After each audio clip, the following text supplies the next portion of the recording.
procurez-vous une glacière en styromousse, disponible chez Walmart par exemple. Tracez avec un feutre sur un morceau de carton et découpez-le avec une lame X-Acto pour qu'il soit légèrement plus petit que le couvercle de la glacière. Tracez sur un morceau de mousse d'ameublement avec un feutre et découpez-le à l'aide d'une lame X-Acto. Collez à chaud la mousse d'ameublement sur le dessus du couvercle avec le carton par-dessus. Découpez une couverture, un tapis ou un textile à la taille du dessus du couvercle. Pliez et collez à chaud sur le couvercle et coupez l'excédent. Prenez un vieux drap, taillez-le aux dimensions du refroidisseur et enveloppez sa base avec. Collez à chaud tout autour de la base du refroidisseur et coupez l'excédent. Coupez le surplus de la couverture, pliez-la et collez les bords à chaud pour une finition nette. Fixez les morceaux autour de la base avec de la colle chaude. Ajoutez des glands de la couverture autour du haut de la base du refroidisseur pour lui donner un look boho. Et voilà, une façon économique de créer votre propre pouf de rangement beau. Faites-le vous-même pour votre maison pour moins de 15 $. Prenez un grand pot de fleurs, placez un rond de bois à l'intérieur. Remplissez-le de bouchons de liège et placez des butoirs de finition autour. Ajoutez du verre sur le dessus pour créer une table d'extérieur, idéale pour une véranda, un patio ou tout espace extérieur. La première partie consiste à s'assurer que le fond est plat et de niveau. Lorsque vous empilez les blocs de béton, utilisez toujours une colle de construction polyvalente. Elle maintiendra les blocs ensemble pour éviter tout glissement ou désagrégation. Sur un tel projet, portez toujours des gants. Vous allez poser et empiler 4 de ces blocs de béton ensemble. Vous allez faire cela pour les deux côtés. Je veux toujours vérifier mon niveau et m'assurer que ça a l'air bien. Prenons 2 autres briques, tournons-les à plat, appliquons l'adhésif de construction, posons-les et mettons les briques dessus. Celles-ci vont se poser latéralement face à face. Ensuite, sur la moitié arrière du dernier bloc de cendre, nous allons appliquer de l'adhésif de construction et poser ce bloc face vers le haut.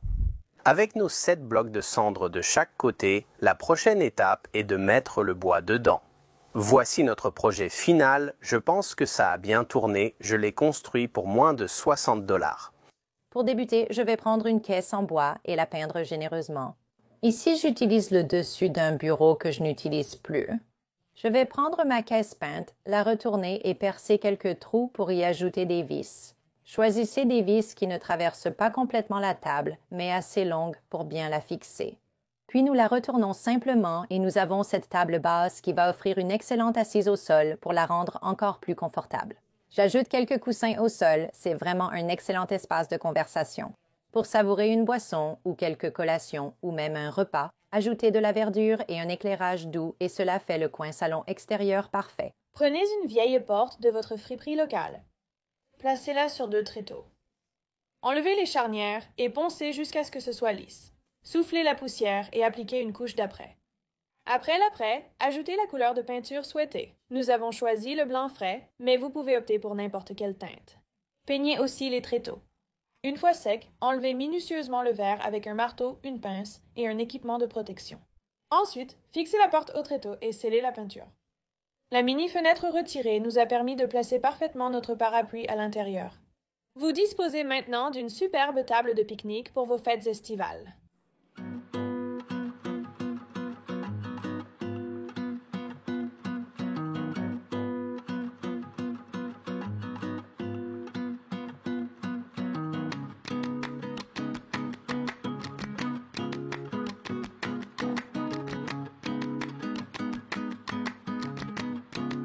Merci à vous, merci.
Merci.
Merci.